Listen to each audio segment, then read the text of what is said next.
Ladies and gentlemen, welcome to Boracay Airport. Thank you for your cooperation in helping us to keep flying safe for everyone throughout the flight.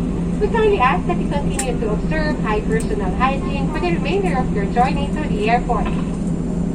For your safety, this embarkation will be conducted in rows of 3 with a short interval between, starting from row 1. Guests waiting to disembark must remain seated. The standing in line is strictly prohibited. Your friendly cabin crew will guide you through the process. Thank you once again for flying with us today.